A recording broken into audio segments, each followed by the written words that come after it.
श्री सीताराम नाम महाराज की। श्री सीता रामचंद्र भगवान की। श्री राधा कृष्णचंद्र भगवान की।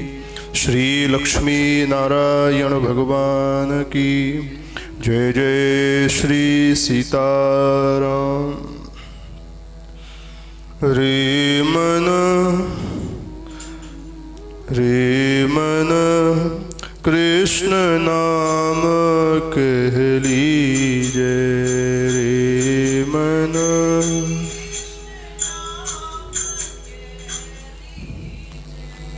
रे मन कृष्ण नाम कह लीजे।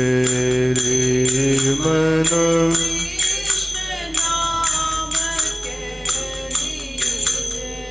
पढ़िए सुनिए भगति भागवत।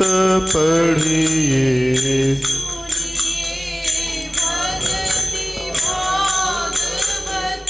पढ़िए सुनिए भगति भागवत। पढ़िए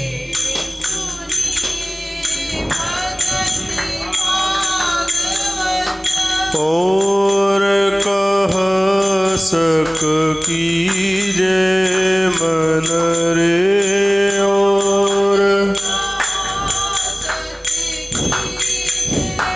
मन रे और कह सक कीजे मन रे।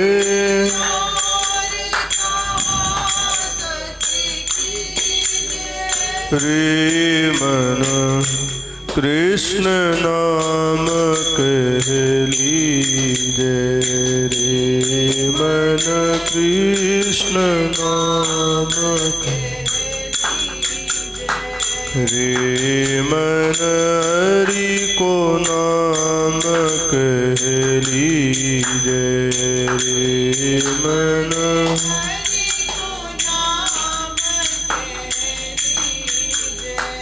गुरु के बचन अटल करी मानहि। गुरु के बचन गुरु के बचन अटल करी मानहि। गुरु के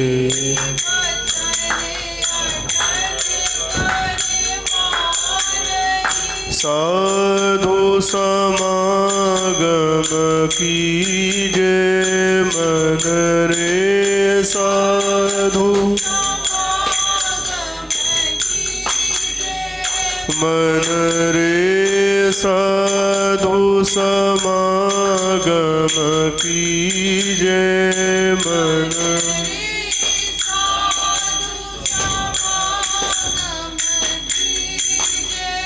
कृष्ण नाम बिनु जन्म बादहि। कृष्ण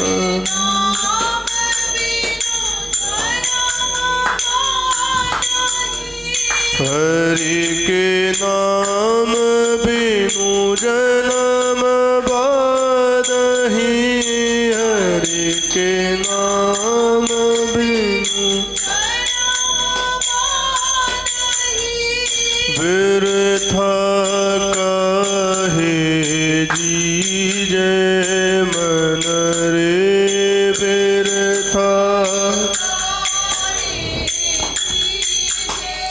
मन रे बिरथा काहे जीजे मन रे। बिरथा रे मन कृष्ण नाम कह लीजे। रे मन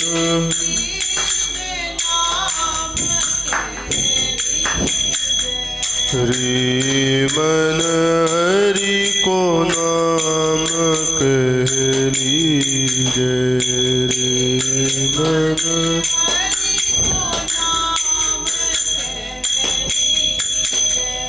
कृष्ण नाम रस भयो जात है कृष्ण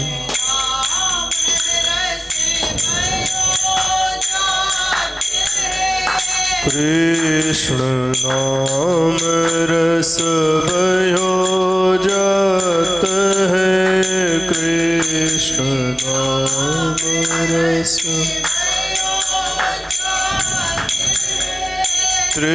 तृषावंत भय पीजे मन रे तृषा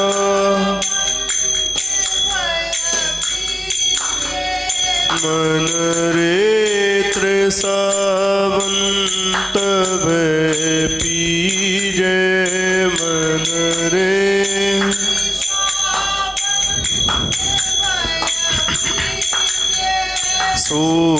सूरदास हरि शरणता किए सूरदास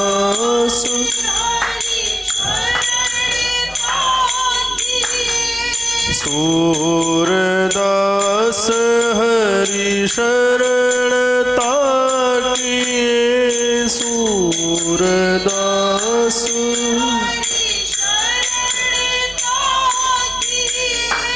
जन्म सफल कर लीजे मन रे जन्म सफल कर मन रे जन्म सफल कर लीजे मन रे जन्म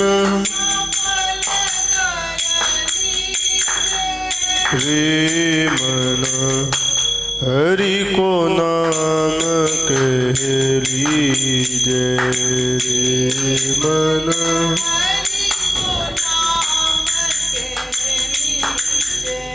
रे मन राम नाम कह लीजे रे मन हरे कृष्ण कृष्ण कृष्ण हरे हरे हरे राम राम राम हरे हरे हरे कृष्ण हरे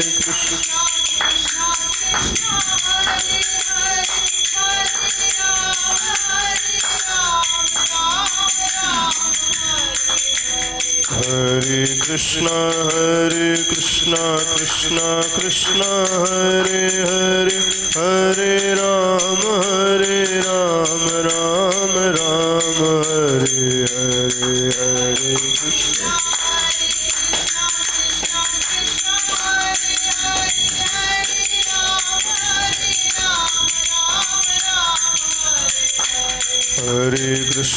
हरे कृष्ण कृष्ण कृष्ण हरे हरे हरे राम राम राम हरे हरे हरे कृष्ण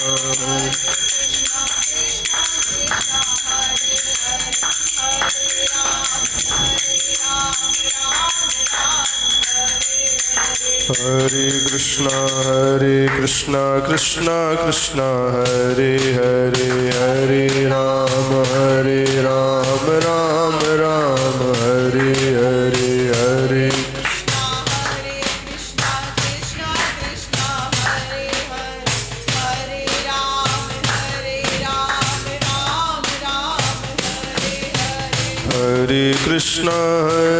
कृष्ण कृष्ण कृष्ण हरे हरे हरे राम राम राम हरे हरे हरे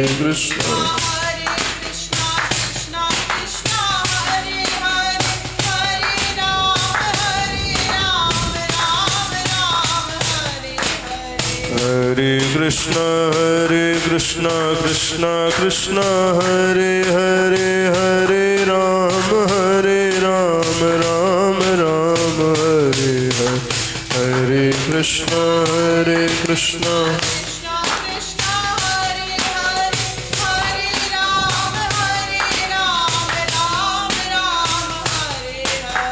हरे राम राम राम हरे हरे, हरे राम हरे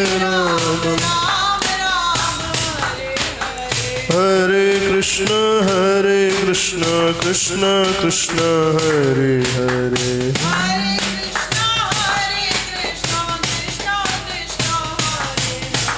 हरे राम राम राम हरे हरे,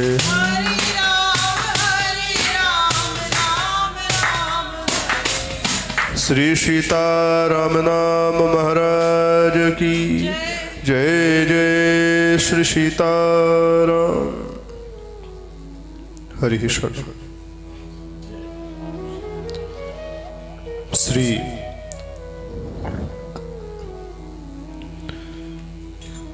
सीताराम नाम महाराज की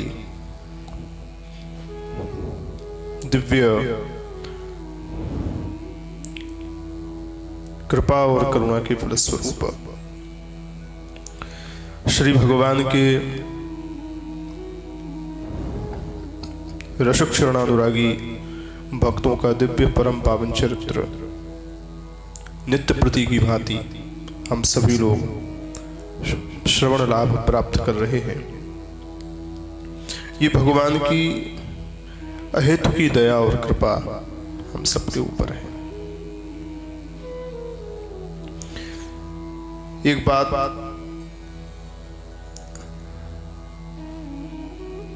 मन में आ रही है,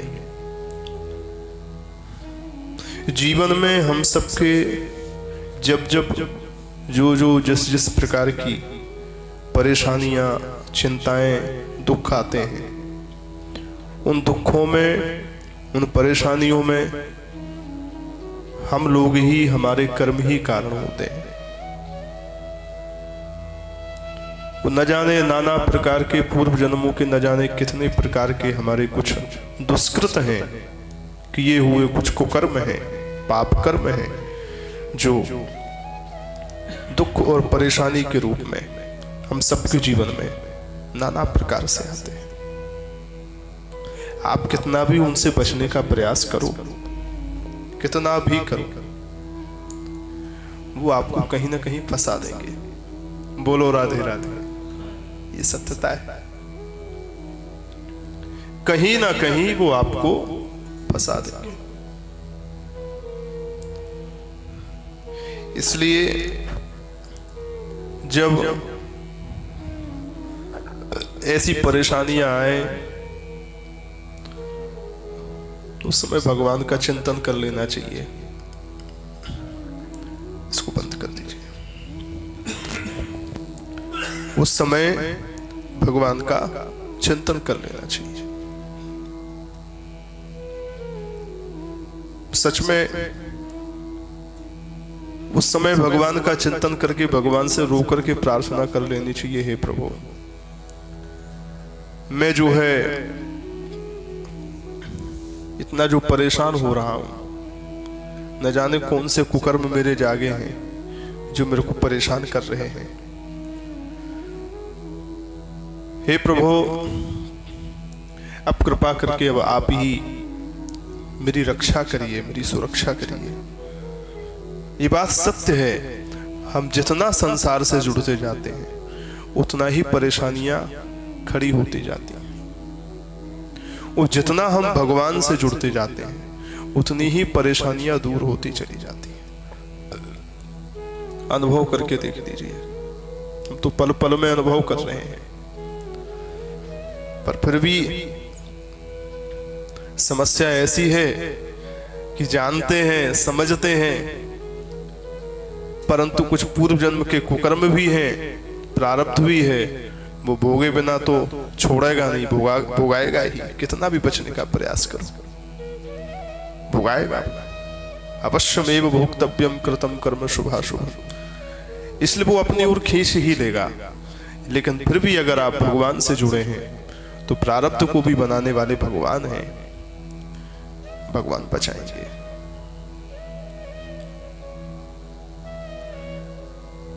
यूं कहते हैं लोग कि जिंदगी किस्मत की बात है, यूं कहते हैं लोग कि जिंदगी किस्मत की बात है, पर किस्मत बनाना भी उस हरि के ही हाथ है। किस्मत भी भगवान के ही हाथों में है, किस्मत भी भगवान ही बनाते हैं। महाराज इसलिए बिना भगवान की दया, कृपा और करुणा के बचना बड़ा कठिन है। भगवत चिंतन करते रहिए तो इन समस्याओं से बचा जा सकता है। मैं तो व्यासपीठ पर बैठा हूं और इस व्यासपीठ पर बैठ करके मैं ठाकुर जी के चरणों में हृदय से प्रार्थना करता हूं, सरकार बस कैसे भी करो, कछु भी करो, अपने से जोड़े रखो हमारे मन को, हमारे चिंतन को, हमारी बुद्धि को, हमारे विचार को, बस आप अपने से जोड़े रखो। क्योंकि जब जब ये आप से हटता है तब तब हम बड़े परेशान हो जाते हैं, बहुत परेशान हो जाते हैं। चाहे शारीरिक हो, चाहे मानसिक हो, चाहे आर्थिक हो, दैहिक दैविक भौतिक तापा, राम राज्य काहू नहीं व्यापा। आपका राज्य अगर हमारे हृदय रूपी अयोध्या में चलेगा तो हम त्रितापों से बच जाएंगे, इन 3 प्रकार के दुखों से बच जाएंगे।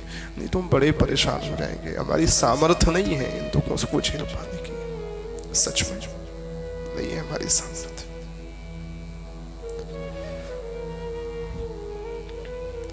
श्री ठाकुर जी से जब हृदय से प्रार्थना की जाती है तो प्रभु जो है परम भक्त वत्सल हैं। और पूर्व की कथा में परसों चर्चा चल भी रही थी कि भगवान अपने भक्तों के साथ किस प्रकार से रहते हैं। भक्तन संग भगवान नित ज्यों गऊ बच्छ गोहन फिरे। जिस प्रकार से गाय अपने बछड़े के पीछे पीछे चलती है, उसके सुख दुख का ध्यान रखती है क्योंकि वो माँ है, वत्सला है, ऐसे ही भगवान अपने भक्त रूपी बछड़े के पीछे पीछे चलते हैं क्योंकि भगवान भी माँ है। जिमि बालक राखी महतारी, भगवान भी माँ है। इसलिए ठाकुर जी 2 स्वरूपों में प्रकट हैं इस संसार में। एक तो जगत जननी के रूप में प्रकट है, तो एक जगन्नाथ के रूप में प्रकट है। तत्वतः भेद नहीं है शक्ति और शक्तिमान में, लेकिन भगवान 2 स्वरूपों में प्रकट है। भगवान के दिव्य वात्सल्य की ही चर्चा हम लोग श्रवण कर रहे थे श्री हरिपाल भगत जी के दिव्य चरित्र के माध्यम से। महाराज ये चरित्र तो अनंत है। जिस प्रकार से बाबा मानस में कहा गया, हरि अनंत हरि कथा अनंता, कहीं सुनहि बहुविधि सब संता। भगवान के चरित्र अनंत हैं, उसी प्रकार से भगवान के भक्तों के चरित्र भी अनंत हैं। अनंत चरित्र है, जन्म जन्मांतर बीत जाएंगे परंतु ये भक्त चरित्र, भक्त गाथा कभी पूरी नहीं हो सकती। आपकी सामर्थ्य कम हो कहने की, सुनने की, गाने की, वो एक विषय अलग है, परंतु ये गाथा अनंत है। श्री नाभा गोसाई जी ने भक्तमाल के उपसंहार के समय ये बात कही। मैंने इस भक्तमाल में जितने भी चरित्र कहे हैं, इसका मतलब कोई ये ना समझे कि इतने ही भक्त हैं और उतने ही उनके चरित्र हैं। तो जितना मेरे मस्तिष्क में भगवान ने प्रेरणा दे दी उतना मैंने लिख दिया। बाकी भक्त भी अनंत हैं और उनके चरित्र भी अनंत हैं। नाभाजी कहते हैं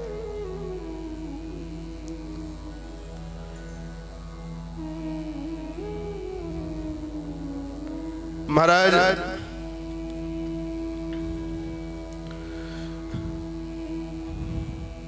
श्री हरपाल जी पर कृपा करने के लिए श्री ठाकुर जी रुक्मिणी जी के साथ सेठ साहूकार का रूप धारण करके और श्री रुक्मिणी जी को सेठानी का रूप धारण करा करके वहां से चले महाराज ठाकुर। क्यों चले हैं? हरियो मन साधु सेवा, साहू रूप कियो है। हरियो मन साधु सेवा, साहू रूप कियो है। ठाकुर जी क्यों चले हैं? श्री हरिपाल भगत जी के द्वारा हो रही साधु सेवा को देख करके भगवान का मन वहां से हरण हो गया। ठाकुर जी परम प्रसन्न हो गए, हरित हो गए महाराज। भगवान ने कहा ऐसे भक्तों की तो रक्षा सुरक्षा के लिए मुझे हर समय खड़ा रहना चाहिए, क्योंकि यही मेरा संकल्प है, नियम है। ये तद मम व्रतम, ये मेरा संकल्प है कि जो मेरे भरोसे रहता है। और ये तो संतों की सेवा कर रहे हैं, श्री वैष्णवों की सेवा कर रहे हैं। रामते अधिक राम कर दासा, मेरी सेवा से भी अधिक, मेरी भक्ति से भी अधिक मेरे भक्तों की, मेरे संतों की भक्ति है। ये तो उससे भी आगे निकले हुए हैं। इसलिए इनकी इस साधु सेवा रूप क्रिया ने, कर्म ने मेरा मन हरण कर लिया है। आप जरा विचार करें,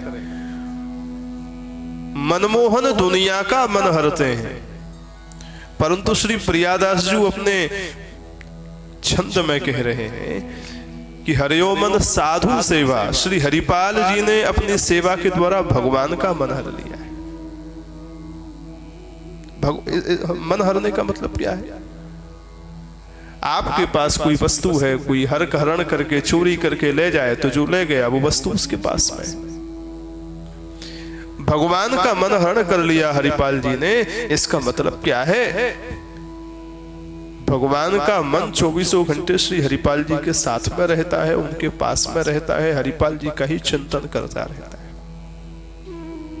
अच्छा, एक मैं बात और कहूं, इनका नाम है हरि। भगवान का नाम तो हरि है ही, और हरि को मतलब क्या हुए? जो हरण करे, वो हरि है। यहां तो भगवान का भी नाम हरि है और भगत का भी नाम हरि है।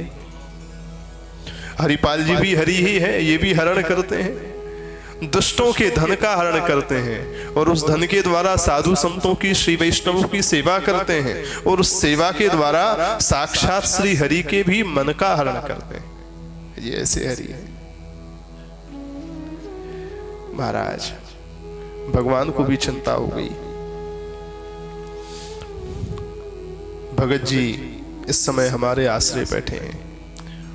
परसों की चर्चा में हमने श्रवण किया था, भगवान ने बड़ा ही दिव्य साहू रूप किया है। सुंदर महाराज साहूकार का रूप धारण किया है। ऐसा सुंदर छैल छबीला रूप बनाया महाराज। ठाकुर जी अपना श्रृंगार तो रोज ही करते थे, पर आज भगवान जो है अपने निज कक्ष में आकर के, और जो भगवान के विशेष रूप से जो कपाटिकाएं थी, जिनमें भगवान के बहुमूल्य से बहुमूल्य वस्त्र, बहुमूल्य से बहुमूल्य आभूषण धारण जो रखे हुए थे, भगवान ने आज उनको निकाल करके उनको धारण किया है। भाई, व्यक्ति के पास में वस्त्र अनेक होते हैं, व्यक्ति के पास में वस्त्रों के भी ऊपर धारण करने वाले जो और भी उपकरण हैं वो भी अनेक प्रकार के होते हैं, लेकिन जब उनको धारण करने की बात आती है तो व्यक्ति धारण करने के पहले ये जरूर सोचता है कि मैं जिस जगह जा रहा हूं उस जगह के हिसाब से धारण कर, है ना। साधारण जगह जाना है तो ठीक है, साधारण कपड़े चल जाएंगे। किसी विशेष व्यक्ति के रिश्तेदार के शादी ब्याह में जाना है, भैया वो तो बहुत बड़ा आदमी है, बाकी यहाँ तो बहुत बड़े बड़े लोग आवेंगे, तो पर उसी हिसाब के जो है हमारे वस्त्र और उसी प्रकार के हमारे आभूषण होने चाहिए, तो कम से कम कैटेगरी बराबर की रहे, है ना। तो ठाकुर जी श्रृंगार तो रोज धारण करते थे, पर आज कुछ विशेष अवसर आया है, इसलिए आज भगवान ने विशेष रूप से वस्त्राभूषणों को धारण करके विशेष रूप से श्रृंगार धारण किया है महाराज। बड़े छैल छबीले। रुक्मिणी जी ने देखा, ऐसी कौन सी जगह जा रहे हैं महाराज, ऐसा सुंदर रूप, समझ गई कोई विशेष जगह होगी। पूछी चले कहां, महाराज आप कहां जा रहे हैं, चले कहां? भगवान ने कहा कहीं भक्त है हमारो एक। देवी जी एक भगत राज है और वो ऐसो वैसो नाए, बहुत बड़ो भगत है, बड़ा भारी भगत है, वहां जा रहे हैं। रुक्मिणी जी को लगा जब बड़ा भारी शब्द का प्रयोग भगवान ने किया कोई बहुत बड़ा होगा, तभी देखो ऐसे जा रहे हैं। अच्छा तो इतनी बड़ी जगह जा रहे हो, अकेले अकेले जा रहे हो? कछु दाल में कारो तो है, हम भी चलेंगे, ले चलोगे? भगवान बोले स्वागत है, आओ तैयार है जाओ। पर बड़ा भारी भगत है तो श्रृंगार में कोई कमी मत रखना, जैसे हमने कोई कमी नहीं रखी ऐसे ही अच्छे से तैयार हो जाना। बिल्कुल रुक्मिणी जी ने भी आज अपनी विशेष रूप से कपाटिकाओं को, उनके कपाट को उद्घटित करके सुंदर सुंदर वस्त्राभूषणों को निकाल करके धारण किया है। महाराज ये तो साक्षात श्री हैं, साक्षात महालक्ष्मी हैं, इनके सौंदर्य का हम क्या कहें। और सुंदर सौंदर्य को धारण करने के बाद ठाकुर जी भी सोच रहे थे कि श्रृंगार में और धन में किसी प्रकार की कमी न रहे, इसलिए जो जो आभूषणों को धारण करना भूल भी जाती जल्दबाजी में, तो भगवान खुद ही कपाटिकाओं को खोल करके निकाल करके लटका करके दिखाते, देवी जी आए और पहन लो, बोलो राधे राधे, हाँ यह पहन लो। रुक्मिणी जी बड़ी प्रसन्न, आज तो ठाकुर जी स्वयं हमारा ध्यान रख रहे हैं। अब होने का पतो आगे कहा है विवारो। सुंदर श्रृंगार को धारण करके, सुंदर ही नहीं है अत्यंत बहुमूल्य है, अनमोल है, इसका मूल भी हम क्या बताएं। अनमोल श्रृंगार को धारण करके प्रिया प्रियतम श्री द्वारकाधीश श्री कृष्ण और पट्टमहिषी श्री रुक्मिणी जी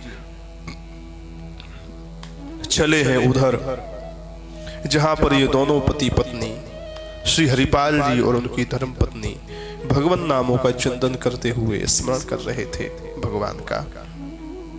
हे गोविंद, हे दामोदर, हे माधव, हे केशव, हे राघव, हे दीन बंधु दीनानाथ, आनंद सिंधु, सुख सिंधु, वात्सल्य सिंधु, हे करुणा सागर, हे राजीव लोचन, हे पुंडरीकाक्ष, हे पतित पावन, हे अधम उदाहरण। जब जब भक्तों पर विपत्ति आई है तब तब आपने रक्षा सुरक्षा करने की ठानी है। आज हमारे दरवाजे पर साधु भूखे खड़े हैं, क्या हमारे इतने वर्षों से चल रही साधु सेवा पर आज स्टॉप लग जाएगा? क्या ये रुक जाएगी? व्यवस्था बनाइए दीनानाथ, आप तो अत्यंत उदार हैं। ऐसो को उदार जग माही, बिनु सेवा जो द्रव्य दीन पर राम सरस को नाही। आप तो अत्यंत उदार हैं, आज अपनी उदारता का परिचय दीजिए। यहां तो दोनों दंपति भगवत चिंतन करके भगवान से प्रार्थना कर रहे थे, तब तक तो भगवान दरवाजे पर आ गए। बोल भक्त वत्सल भगवान की। पर उस रूप में नहीं आए जिस रूप में लोग देखते हैं, सुनते हैं, देखना चाहते हैं। यहाँ पर भगवान शंख चक्र गदा पद्म धारण करके नहीं आए, बंसी वाले मुरली धारण करके नहीं आए, धनुष बाण धारण करके नहीं आए। यहाँ पर जो ठाकुर जी आए हैं वो साहू रूप की है, सेठ सेठानी के रूप में आए हैं।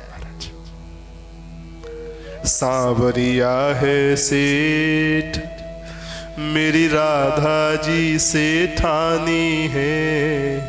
सांवरिया है सेठ, सांवरिया है सेठ, मेरी राधा जी सेठानी है। सांवरिया है सेठ, मेरी राधा जी सेठानी है। सांवरिया है सेठ।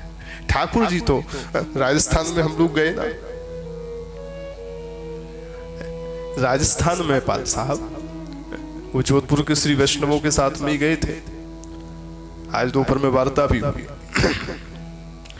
तो राजस्थान में सांवरिया सेठ जी का मंदिर है। वो ठाकुर जी को नाम ही है सांवरिया सेठ। सुंदर बाल गोपाल है, सेठ की तरह बैठे सिंहासन पे। और महाराज वहां की परंपरा क्या है, श्री ठाकुर जी वहां सेठ के रूप में बैठे हैं, सांवरिया सेठ के रूप में। जितने भी बड़े बड़े व्यापारी हैं, बड़े बड़े सेठ हैं जो व्यापार करते हैं, जिनकी फैक्ट्रियां हैं, उन्होंने भगवान को अपने व्यापार में पार्टनर बना रखा है। जैसे कोई कार्य करना हो तो लोग पार्टनरी में अपना व्यापार करते हैं, दो सेठ मिलकर के।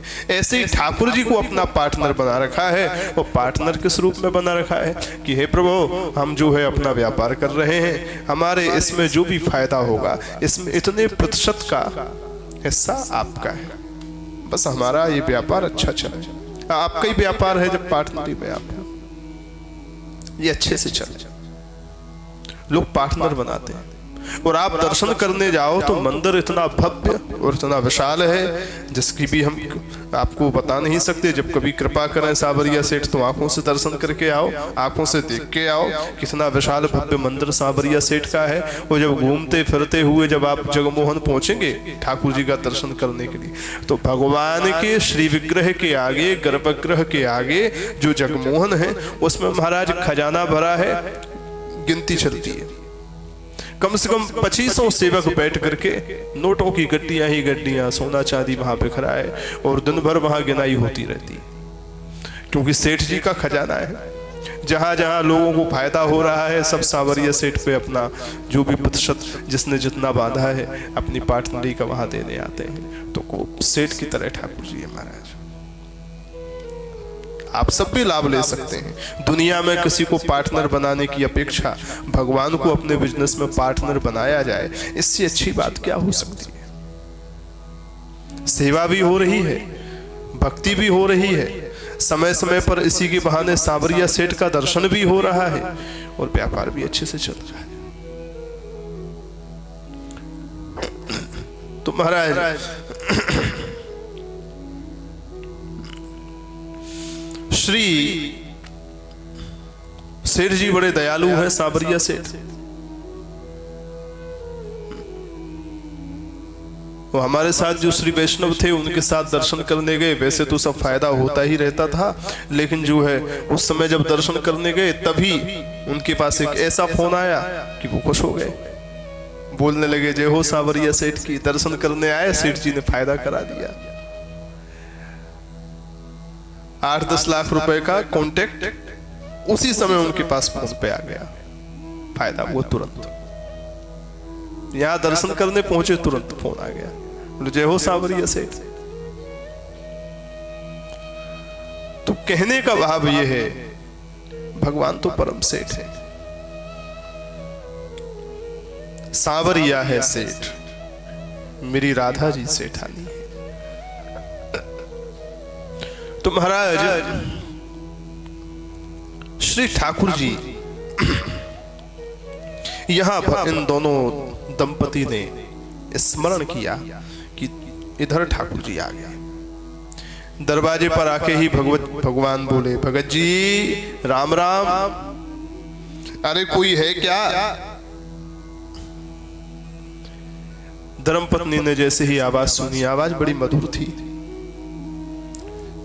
कहा लगता है दरवाजे पर कोई आया है, जरा देखिए। सेठ जी बाहर आए। वो बाहर आए तो क्या देखते हैं महाराज, सोना चांदी हीरे मोती जवाहरात मोती माणिक्य मुगा आदि दिव्य दिव्य रत्नों के आभूषणों को धारण करके एक सुंदर से सेठ सेठानी सामने खड़े ठाकुर जी। नीचे से ऊपर तक जब भगवान के उस दिव्य सौंदर्य को देखा तो हरिपाल जी तो एकदम हक्के पक्के रह गए, हे भगवान यहाँ तो आवश्यकता थी और यहाँ देखो कितना लदा है। चलो राम राम भाई, कैसे पधारे सेठ जी? ठाकुर जी ने कहा, अजू मग चलो जात बड़ो उत्पात मधी। मग माने रास्ता। हम बहुत दूर रास्ते से पैदल चलते चलते आ रहे हैं आपको पानी की आवश्यकता है, इसमें जग में हो तो पी लीजिए। हम बड़े दूर रास्ते से जो है पैदल चलते चलते आ रहे हैं, हमको और आगे तक जाना है, और हमने देखो कितना सब पहन रखा है। ठाकुर जी अपने लोग छुपाते हैं, पर यहां भगवान छुपा नहीं रहे। अगर नजर ना जाए तो और जता रहे। देखो ये हमने इतना बहुमूल्य हार धारण कर रखा है भगत जी, ये बहुत अनमोल हार है, दुनिया में इतना महंगा इतना अनमोल किसी के पास होगा नहीं। और ये देखो हमारी धर्मपत्नी ने कैसा कैसा धारण कर रखा है। अब इतना सब पहन करके हम लोग चल रहे हैं, हमको एक जगह जाना है, रास्ते में कोई चोर डाकू डकैत मिल गया तो कहीं उत्पात ना हो जाए, कोई लूटपाट ना हो जाए, इसलिए हमको रक्षा सुरक्षा के लिए एक सेवक की आवश्यकता है। किसी सेवक की व्यवस्था हो जाएगी, अथवा हमने आपके ही बारे में हमको किसी ने बताया है कि आप बड़े हट्टे कट्टे हैं, आप वीर बलवान हैं, आप ही सुरक्षित वहां तक हमको पहुंचा सकते हैं, कि आप पहुंचा देंगे, जो भी आपका मेहनताना होगा हम आपको दे देंगे, मुंह मांगा। हरिपाल जी के तो जो है एकदम जो आशा थी वो सारी की सारी आशा लगी कि अब तो पूरी हो जाएगी, व्यवस्था हो गई। हाँ क्यों नहीं, मैं बिल्कुल पहुंचा दूंगा, पर एक शर्त है, मेरे दरवाजे पर साधु संतों की भीड़ लगी है, सब भूखे हैं, मुझको इनको अभी इसी वक्त बालभोग की व्यवस्था करनी है, इनको बालभोग कराना है। आप जो मेहनताना बाद में देने वाले थे वो पहले दे दीजिए सेठ जी, तो हम आपको छोड़ आएंगे, तब तक यहाँ भोजन पानी की व्यवस्था हो। भगवान बोले क्यों नहीं, बिल्कुल लो। श्री ठाकुर जी ने ले रुपया दियो है, कुछ रुपए दे दिए हाथ में, और कुछ रुपए देने के बाद श्री भगवान ने जो है कहा सेठ जी अब चलें, बस 1 मिनट रुकिए मैं अभी आया। तुरंत गए दौड़ करके अपनी धर्मपत्नी के हाथ में वो पैसे दिए, और पैसे दे करके कहा देखो देवी, बाजार से जाकर के जल्दी से सूखा राशन ले लो, इन संतों को दे दो, ये लोग जब तक बाल भोग करते हैं तब तक मैं इनको छोड़ करके आता हूँ, दोपहर के भोजन की व्यवस्था बनाता हूँ। उनको लगा रास्ते में जाकर के पर अपना जो प्रक्रिया है, किसी को लूटेंगे उसके बाद व्यवस्था करेंगे किसी विमुख को। ठीक है, पैसा हाथ में पकड़ा करके सेठ सेठानी के रूप में आए हुए श्री ठाकुर जी को छोड़ने के लिए गए महाराज। अब श्री हरिपाल जी आगे और रुक्मिणी जी के साथ ठाकुर जी पीछे पीछे चल रहे। लाई बनमाझ देखी बहु धन जियो है। अब देखिए हरिपाल जी आगे आगे चल रहे हैं, ठाकुर जी रुक्मिणी जी के साथ पीछे पीछे चल रहे हैं, पर हरिपाल जी की आंखों में कहीं ना कहीं जो इतना सारा धन दोनों ने धारण कर रखा है आभूषण के रूप में, वो नाच रहा है। अरे किसी और को लूटते तो उससे अच्छे तो ये साथ में ही चल रहे हैं। देखी बहु धन जियो है। प्रियदास जी इतना सारा धन देख करके श्री हरिपाल जी को लगा कि जैसे किसी मरने वाले प्राणी को प्राण मिल जाए, उसी प्रकार उनको तो ऐसा ही लग रहा था। साधु सेवा न हुई तो मेरा तो जीवन मृतक के समान है, और साधु सेवा की व्यवस्था के लिए इतना धन, तो प्राण आ गए, जीवन समझ गया, इनको ही लूट लिया जाए। पर ऐसे कैसे लूट लिया जाए, पहले इनके बारे में जान तो लिया जाए, कौन है ये, कहीं भगत ठहरे, श्री वैष्णव ठहरे, फिर तो अपराध हो जाएगा। एक भक्त को भोजन पवाने के लिए, एक भक्त की सेवा के लिए किसी दूसरे भक्त को कष्ट थोड़ी दिया जाए। बताइए ये ठीक है क्या? एक सेवा के लिए किसी दूसरे को कष्ट थोड़ी दिया जाए। पहले इनके बारे में जान तो लिया जाए, ये विमुख हैं कि सम्मुख हैं।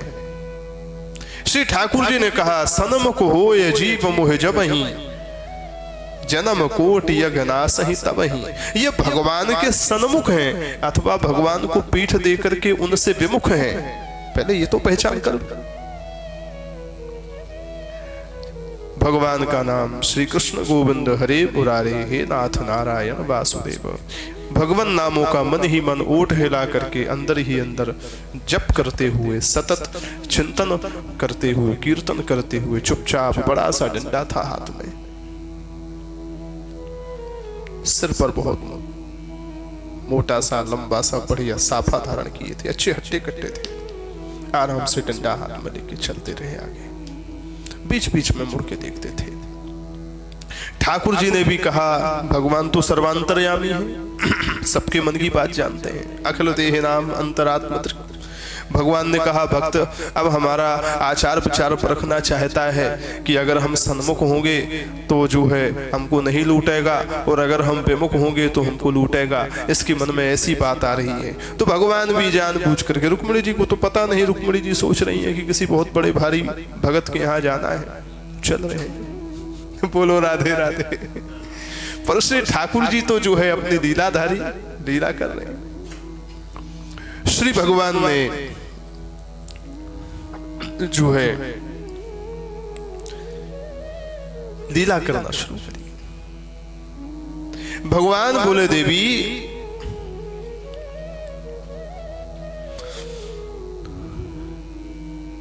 अमुक व्यक्ति ने इतना पैसा ले रखा है, अब तक दिया नहीं।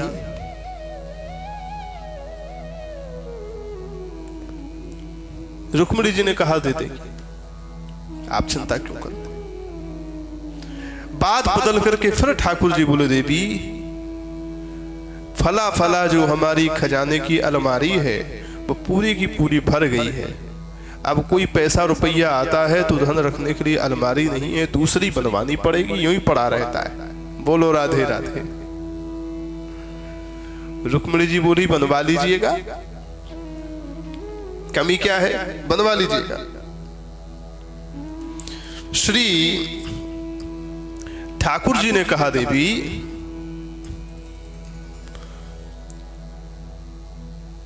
इतना पैसा वहां से आना है, इतना पैसा वहां से आना है, इतना पैसा वहां से आना है, इतना रखा हुआ है। रुक्मिणी जी ने कहा, ठीक है, कर लीजिएगा व्यवस्था। ऐसी बातें करें रास्ते में जान बूझ कर। श्री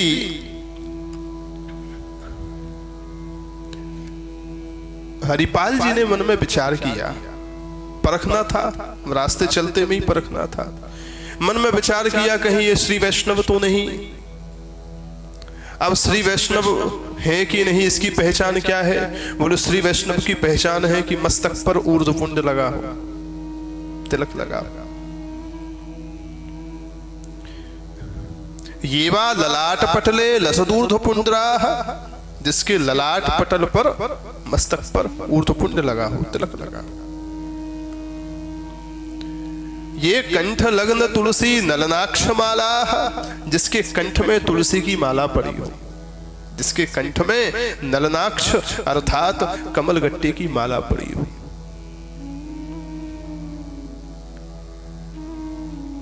ये वा ललाट पटले लसदूर्ध्वपुंड्राः, ये बाहुमूल परिचिन्हित शंख चक्राः, जिसके बाहुमूलों में शंख चक्र की मुद्रा की छाप लगी हो, शंख चक्र लगाए, द्विभुज से चतुर्भुज हो गया।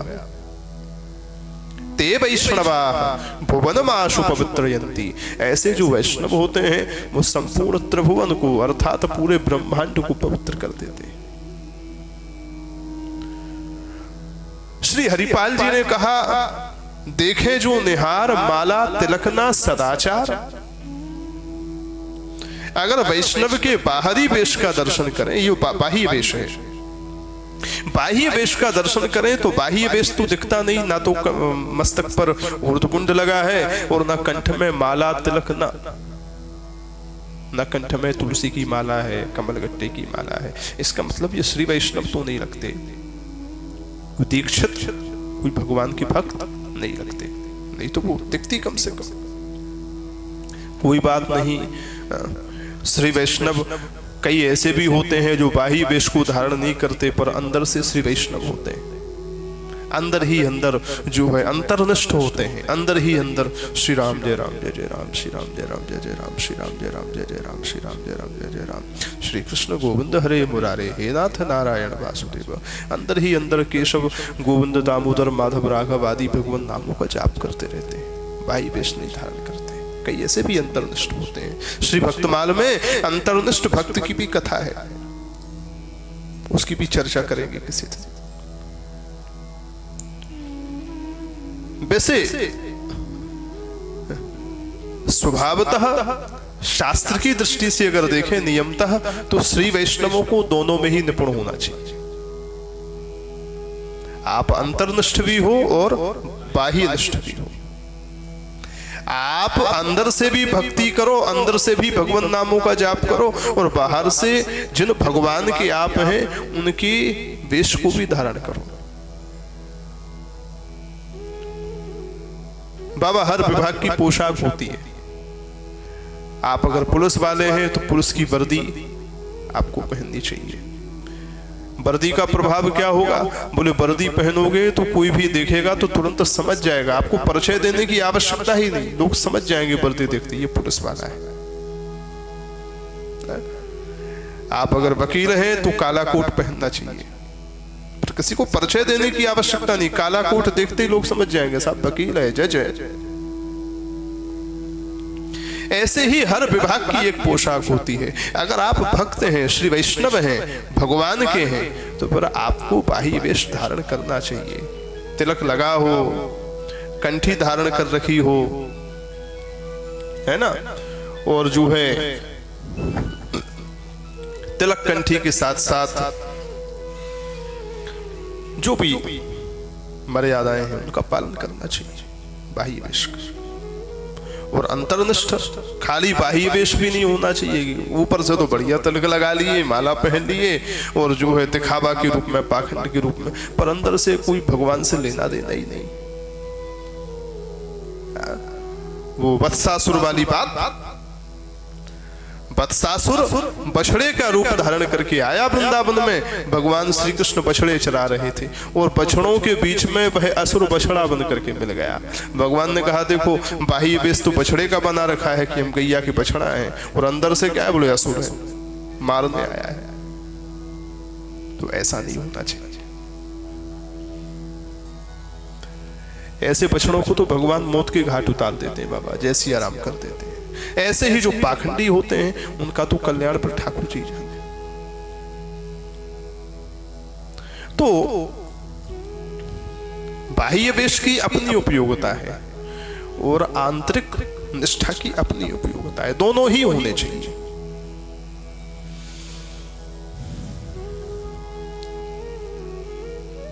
तो श्री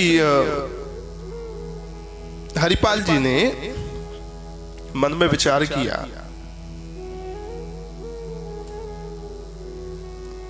कि बाह्य वेश तो दिख नहीं रहा, देखें जो निहार माला तिलकना सदाचार।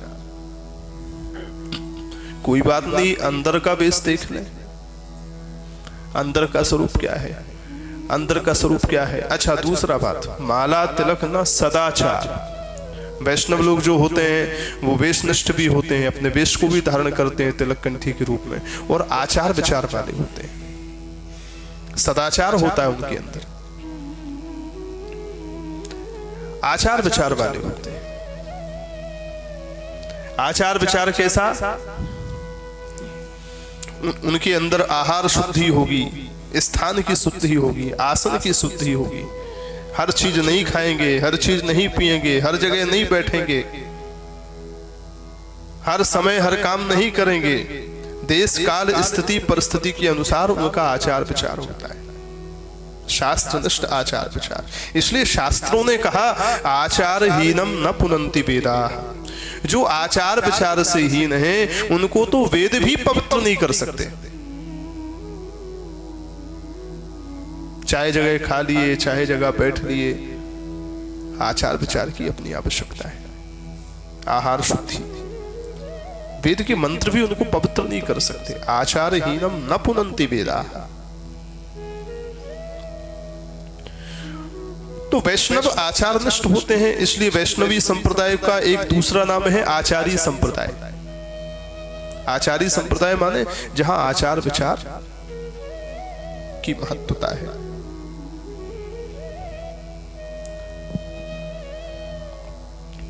तो श्री हरिपाल जी ने सोचा कि बाह्य वेश तो है नहीं, शायद सदाचार हो वैष्णवों का।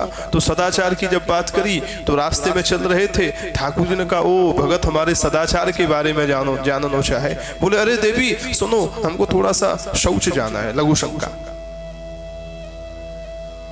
अच्छा ठीक है आप कराओ।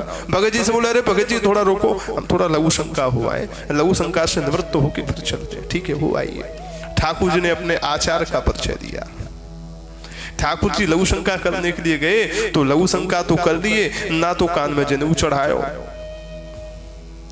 और जनेऊ चढ़ावे के बाद ना ठाकुर जी ने हाथ धोए जान बूझ करके।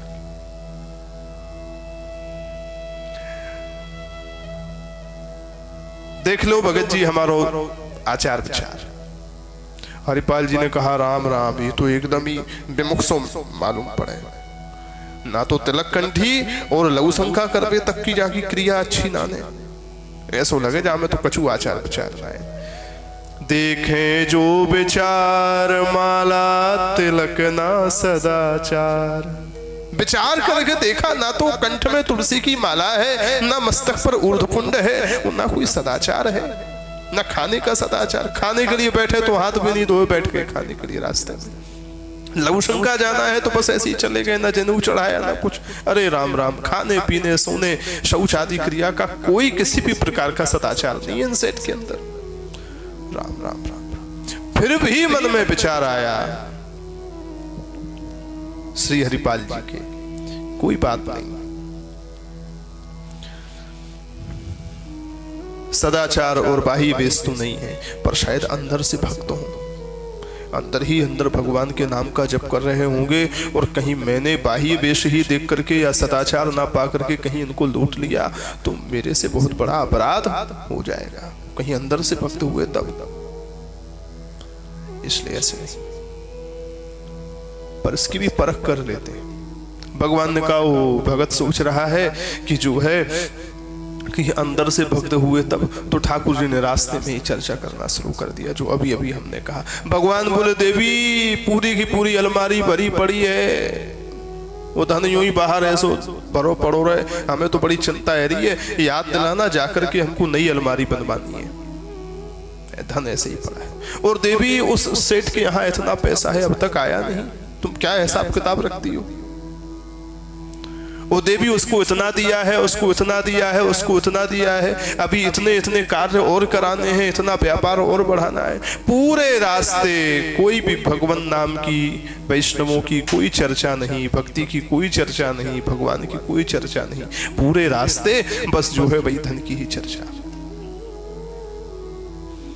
श्री हरिपाल जी समझ गए भैया अगर ये भगत होता तो रास्ते में भगवान की चर्चा करता, उनके सत्संग की चर्चा करता, कथा की चर्चा करता, अगर ये भक्त होता। पर ऐसो लगे जो तो भीतर से भी विमुख है, जब से रास्ता में चलो है तब से बस यही धनई की चर्चा करे, भीतर से भी विमुख है। वो जब ये विमुख है तो फिर इसको लूटने में किसी भी प्रकार की परेशानी नहीं है। बोलो राधे राधे। हाँ नहीं तो लूट ले तो चाहिए। वो मन में विचार करने लगे, ये सेठ जी अभी कह रहे हैं कि इतना पड़ा हुआ है तो होएंगे भंडार, जो पे तो धन लायो है। मन में विचार करने लगे, ये कह रहे हैं घर पे इतना रखा है, इतना रखा है, इतना उसको दिया, इतना उसको दिया। इसका मतलब जब ये इतना धन अभी लेकर के आए हैं और घर का इतना बता रहे हैं, तो ये जो इनके पास है ये अगर लूट भी लेंगे तो इनके पास कोई गरीबी नहीं आएगी। बहुत भंडार भरे पड़े हैं सेठ जी के। ठीक, मन पक्का कर दिया महाराज, अवसर मिले शुरू किया जाए। चले आगे। महाराज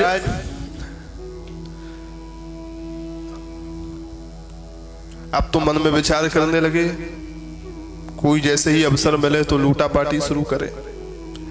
अवसर देखने के लिए बीच बीच में पीछे मुड़ के देखते हैं कब लूटा जाए, क्या किया। वो ठाकुर जी ने कहा भगत लूटना चाहते हैं तो भगत को बता दे कहाँ कहाँ क्या कैसा है। तो झोला में से निकाल के दिखा था, देवी देखो ये कितना अच्छा है, वहां जाकर के पहन लेना इसको, तुम्हारे लिए लेके आया हूं, बहुत बड़ा भारी भगत है देखो। जब ऐसे दिखावे तो हरिपाल जी पीछे मुड़ के देखे, अरे अब पीछे मुड़ करके हरिपाल जी देखते हैं तो रुक्मिणी जी को चिंता हो जाती है, क्योंकि हट्टे कट्टे शरीर के हैं, वीर बलवान जैसे, बड़ा भारी शरीर है, लंबा चौड़ा, हाथ में बड़ा एक अच्छा सा डंडा है, बड़ा सा साफा बांध रखा है। पीछे मुड़ के देखते हैं तो रुक्मिणी जी को चिंता हो जाती है। रुक्मिणी जी कहते क्या देख रहे हो? तो हल्के से झेप से जाते हैं, कुछ नहीं, सीधे चलते रहते, पर मन नहीं मानता। ठाकुर जी फिर देखो देवी ये वाला कितना अच्छा है, तो फिर देख धरते। ठाकुर जी भी बस बिल्कुल हाई लेवल पर अब पहुंचा रहे हैं, बस भगत अब शुरू करे। दुनिया तो मेरे को चोर कहती है, मैंने खूब चोरी करी, कभी माखन चुराया तो कभी चीर चुराया, भक्तों का मन चुराया, पर ये भक्त भी बहुत बड़ा चोर है, इसने मेरे मन को चुराया, अब तू मेरे धन को भी चुरा ले, तू भी चोर बन जा भाई। और श्री हरिपाल जी चलते चलते अब मन माना नहीं, ऐसा ना हो कहीं इनका गंतव्य स्थान आ जाए, फिर हम क्या करेंगे। बस अब मन पक्का करके अपना काम कर लेना चाहिए। बस अचानक ही चलते श्री हरिपाल जी ने अपने सिर से जो साफा बांध रखा था उस साफा को उतार करके खोल करके जमीन पर बिछाया और डंडा रख दिया भगवान की गर्दन के पास में। जल्दी से जितना भी धारण कर रखा है सब उतार के रख दो। बोलो राधे राधे, जल्दी रखो। वो महाराज जैसे ही डंडा भगवान की गर्दन पे पहुंचा, रावण, कुंभकर्ण, मेघनाथ, कंस आदि, जरासंध आदि बड़े बड़े क्रूर दैत्यों के बड़े बड़े शस्त्र अस्त्रों के प्रभाव पर, उनके संचालन पर भी जो ठाकुर जी कभी डर की तो छोड़ो कल्पना भी नहीं हो सकती, वो भगवान अपने भक्त के डंडे को कंधे पर आते ही, कंधे के पास आते ही नीचे से ऊपर तक थर थर कांपने लगे। अरे बाप रे, ये कांपे, पसीने आ गए महाराज, थर थर कांपने लगे। जो वीरों के वीर हैं, जासु त्रास डर कहूं डर होई, जो जब कोप करें तो डर भी डर जाए। भागवतकार कहते हैं, कुंती मैया भागवत में कहती हैं स्तुति करते समय, यद विभेति स्वयं भयम, जो जब कोप करे तो भयभीत तो हो जाए। वो भगवान एक भक्त की एक हुंकार पे नीचे से ऊपर तक कांप गए महाराज। अरे राम राम राम राम राम, जो तो हमारो सुरक्षा गाड़ी हमें लूटे को। बोलो राधे राधे, चिका भयो, कांप गए। अरे भगत जी, बोले भगत जी नहीं, जितना पहन रखा है दोनों ने उतार के डालो। भगवान कांपते हुए देवी को, रुक्मिणी जी को इशारा करते हुए बोले, देवी देर मत करो, जल्दी से डालो। अब रुक्मिणी जी ठाकुर जी को देखे, अरे राम राम राम, जो संसार का सबसे बड़ा सामर्थ्यवान है, जिसके बल का पता नहीं, अतुलित बल अतुलित प्रभुताई, जिनका भजन करने वाले भी अतुलनीय बल के भंडार हो जाते हैं, अतुलित बल धामम, वो सर्व सामर्थ्यवान भगवान इसके डंडे से कांप रहे हैं, इसकी हुंकार से कांप रहे हैं। वो कांप करके मेरी रक्षा करने की बजाय मेरे से यूं और कह रहे हैं उतार के डालो। राम राम राम राम, गजबैया ये कैसे लीला है। भगवान भी अंदर ही अंदर मुस्कुरा करके बोले देवी जल्दी से डालो, देर मत करो, अभी तो डंडा कंधे पर ही है, कंठ पर ही है, पता नहीं कहां पहुंच जाए। अब जब भगवान ही इशारा कर रहे हैं डर के मारे, रुक्मिणी जी बेचारी क्या कहती। रुक्मिणी जी ने भी, ठाकुर जी ने तो सबसे पहले उतार के डाल दिया, रुक्मिणी जी ने भी अपना जितना भी श्रृंगार था दियो सब डार, सबका सब उतार करके कान के कुंडल, नाक की नथ, पैरन की पायजेब, बाजूबंद, हाथ के कंगन, करों की मुद्रिकाएं, करधनी, महाराज सिर के मांग टीका आदि जो भी माताएं धारण करती सब डाल दिए, और जो झोले में थे वो भी सब डाल दिए। है गई पार्टी, बोलो राधे राधे, है गो उत्सव, सेठ के यहां सब डाल दिए। ठाकुर जी बोले भगत जी अब तो ठीक है, रुक्मिणी जी बोली भगत जी सब डाल दिया है। हरिपाल जी ने बड़ी ही तीक्ष्ण और अत्यंत सूक्ष्म दृष्टि से भगवान के संपूर्ण श्रीअंग पर, एक एक अंग पर, और श्री रुक्मिणी जी के संपूर्ण श्रीअंग पर एक एक अंग पर दृष्टि डाली, कहीं कोई बचा तो नहीं कुछ भी। अचानक वह सूक्ष्म दृष्टि जब घूमती घूमती घूमती गई तो क्या देखते हैं कि छला छिगुनी में छायो है। प्रियादास जी कहते हैं रुक्मिणी जी की छिंगुल में, छिंगुल माने कनिष्ठ का उंगली, छोटी सी छिंगुली में, कनिष्ठ का उंगली में, सबसे छोटी उंगली में एक मड़ी लगी हुई छोटी सी एक मुद्रिका, एक छल्ला गोल गोल फंसा हुआ था। वो रुक्मिणी जी उतार रही थी, उस समय थोड़ा सा फंसा रहा, कसा होगा, नहीं निकला। तो रुक्मिणी जी ने सोचा कि इतना सब तो हमने दे ही दिया है, अब ये अगर नहीं भी निकल नहीं रहा, नहीं भी जाएगा तो क्या फर्क पड़ता है। पर वो था। इनकी दृष्टि जब पड़ी तो कहा अरे इसको और दो। रुक्मिणी जी ने कहा कि दे तो रही हूं लेकिन कसा हुआ है, बाहर निकल नहीं रहा। बोले मैं निकाल लूंगा। और साक्षात पट्टमहिषी महालक्ष्मी रुक्मिणी जी के हाथ को पकड़ करके, उनकी उस उंगली को पकड़ करके महाराज अंगुली मरोड़ी, अंगुली को मरोड़ दिया, और अंगुली को मरोड़ करके वो छलाए भी खींच लियो महाराज, वो खींच के डाल दिया। इतना सब हुआ, इस पर तो क्रोध नहीं आया, लेकिन जब अंगुली मरोड़ करके छला खींचा तो साक्षात महालक्ष्मी को क्रोध आ गया। राम राम राम राम, इतना सब दे दिया फिर भी इस एक छोटे से छले के चक्कर में अंगुली मरोड़ दिया मेरी। शाप देने के लिए जैसे ही हो रही थी कोप में, तब तक भगवान ने मुस्कुरा करके कहा देवी ये बेई भगत जी हैं जिनके यहाँ हम तुमको लेके आ रहे थे। जैसे ही ये सुना, अरे ये वो भगत जी हैं जहां लेके आए थे ठाकुर जी। भगवान बोले यही तो आना था, इसलिए तो तुमको सजा के लाए थे। अब इतना सब सजा के लाए थे तो बचा क्यों रही हो।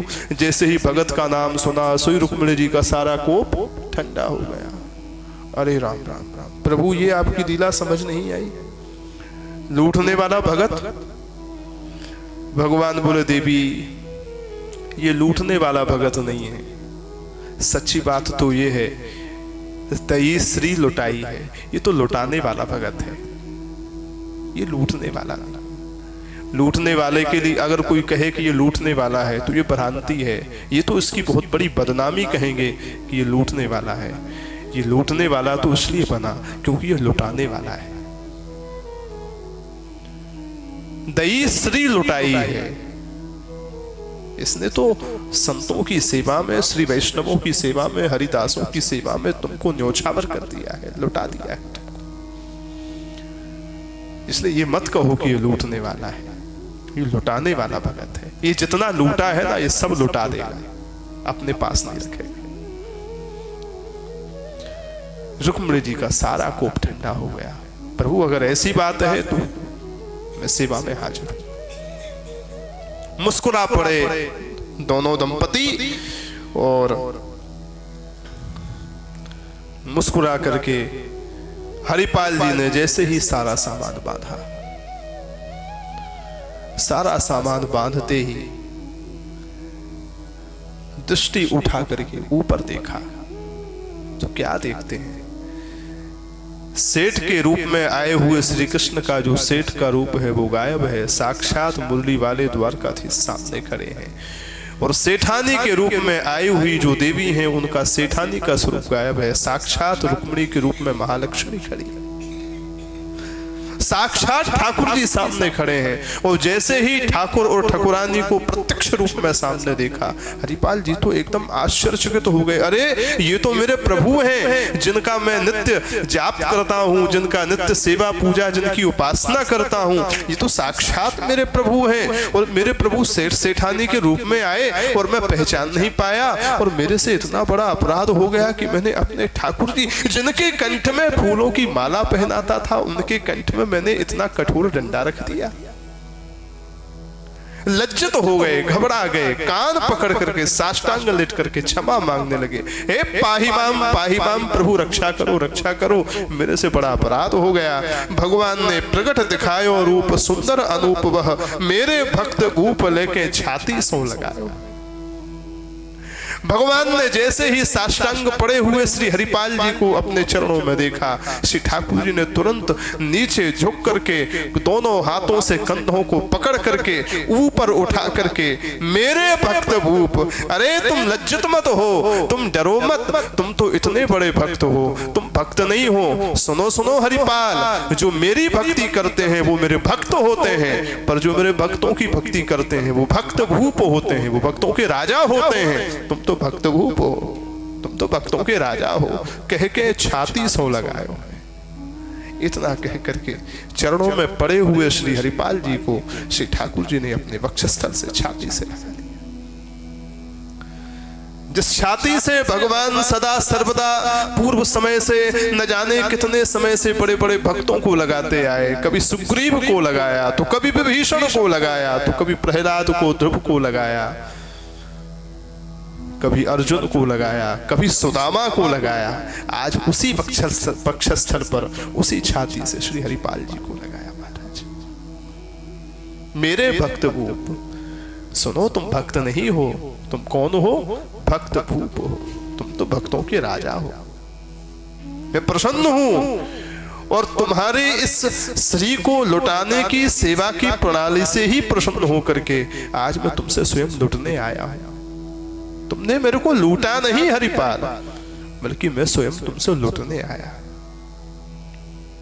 मेरी इच्छा थी कि तुम लूटो और सत्य बात है, तुमने जिस विधि से लूटा है, तुम्हारे उस लूटने की सेवा, तुम्हारे उस लूटने की प्रक्रिया से मैं कृतार्थ हो गया, मैं खुश हूं। हरिपाल जी ने कहा, प्रभु क्षमा करें, इतना सारा धन जो मैंने आपको लूट करके लिया है, इसमें एक मैं साधु सेवा में नहीं लगाऊंगा। ठाकुर जी बोले, क्यों? बोले, इसलिए नहीं लगाऊंगा, ये सारा का सारा धन लेकर के मैं वहां साधु संतों के पास जाऊंगा, इसी को बेच करके सेवा में लगाऊंगा। साधु संतों को अगर पता चल गया तो सबके सब साधु संत मेरे से नाराज हो जाएंगे। अरे इसने ठाकुर जी को लूटा है, इसके यहाँ प्रसाद नहीं पाएंगे।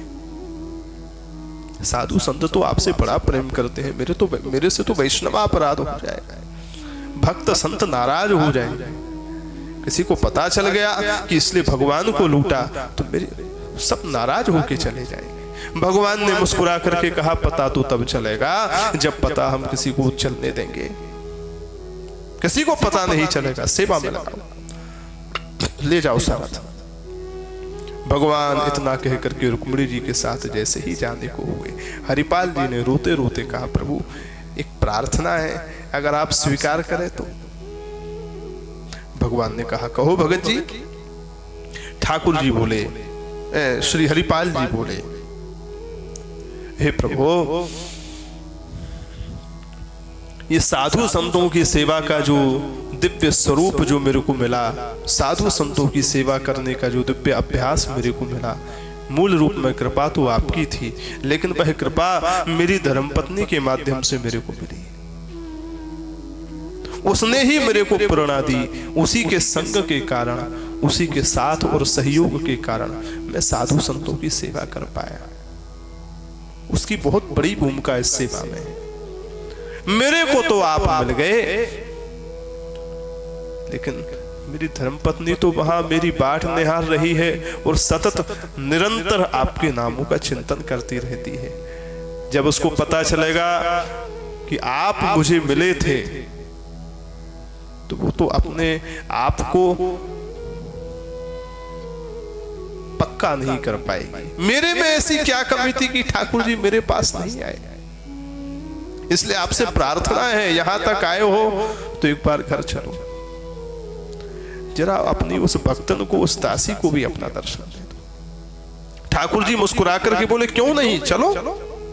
महाराज श्री हरिपाल जी ने लंबे चौड़े तो थे ही, ठाकुर जी को, श्री रुक्मिणी जी को अपने कंधे पर बैठाया, जैसे संतों के मुख से सुन रहे, कंधे पर बैठा करके जैसे हनुमान जी ने लखनलाल जी को, राम जी को बैठाया, ऐसे ही दोनों प्रिया प्रियतम को कंधे पर बैठा करके और उस धन को लेकर के श्री हरिपाल जी घर आए हैं। घर आकर के भगवान ने अपने उसी दिव्य स्वरूप से, जिस दिव्य स्वरूप से हरिपाल जी को दर्शन दिए थे, उसी दिव्य स्वरूप से उनकी धर्मपत्नी को भी प्रत्यक्ष दर्शन दिया है। महाराज बोलो द्वारिकाधीश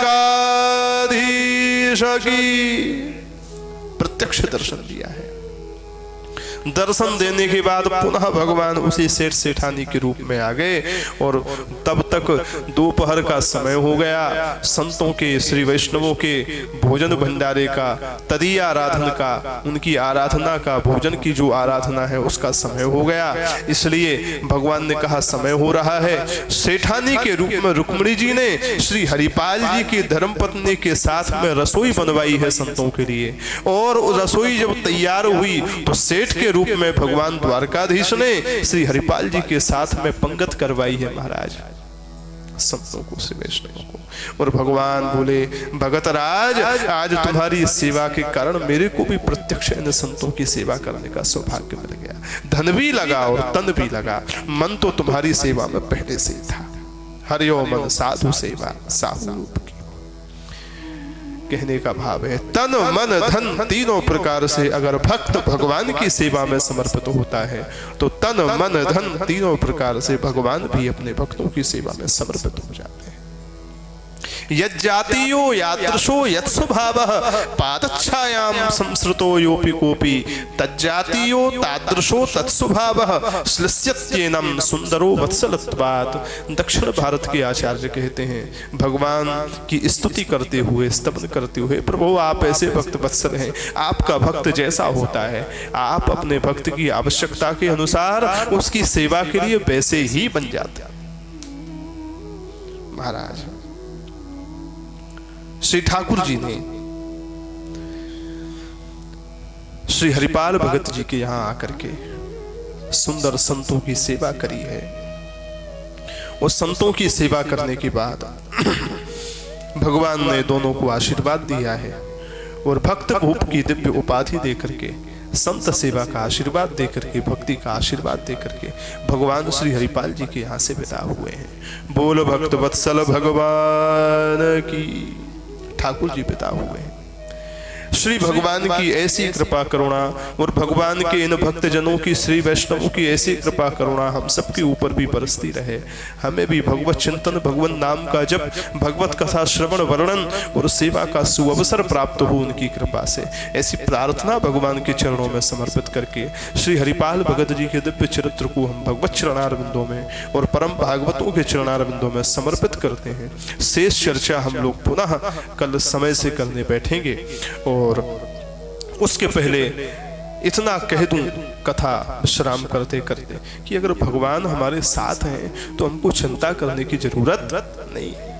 देखो कैसे ठाकुर जी, हमें चिंता नहीं उनकी पर उन्हें चिंता हमारी है। हमारे जीवन के रक्षक सुदर्शन चक्रधारी ठाकुर जी हमारे रक्षक हैं। जब जब भक्त पर विपत्ति पड़ी तब तब भगवान ने कृपा करी। बस इतना है कि जब जब चिंता हो गए तब तब हम भगवान के नाम का आश्रय लेवे तो ठाकुर जी हमारी चिंता को दूर करने के लिए खड़े।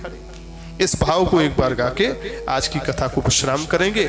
उसके बाद शेष चर्चा पुनः किसी नवीन चरित्र के साथ में हम लोग कल करेंगे। बोल भक्त वत्सल भगवान की।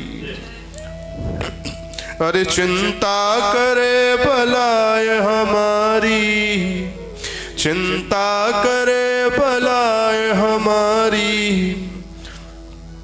अरे चिंता करे भलाए हमारी, चिंता करे भलाए हमारी, चिंता करे भलाए हमारी, चिंता करे, चिंता करे भलाए हमारी, चिंता करे, चिंता करे भलाए हमारी, चिंता करे। इस माया जंजाल की बलिहारी बलिहारी बोलो, बलिहारी नंदलाल की बलिहारी बलिहारी बोलो,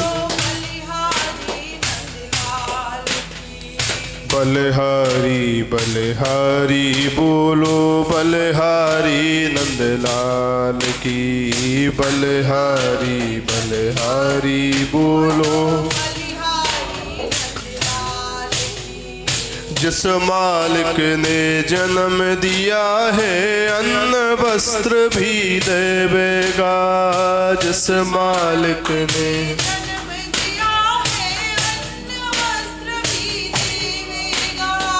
जिस मालिक ने जन्म दिया है अन्न वस्त्र भी देवेगा, अन्न वस्त्र भी देवेगा, जिस मालिक ने जन्म दिया है अन्न वस्त्र भी देवेगा, अन्न वस्त्र भी और सिर ढकने को छत भी देगा, खबर हमारी लेवेगा, खबर हमारी।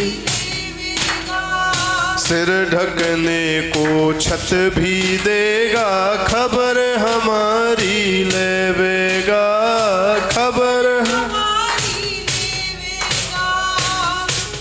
ओ भजन करो निश्चिंत हो चिंता, भजन करो निश्चिंत हो, भजन करो निश्चिंत हो चिंता, भजन करो निश्चिंत हो चिंता। छोड़ो रोटी दाल की बलिहारी बलिहारी बोलो, बलिहारी नंदलाल की बलिहारी बलिहारी बोलो।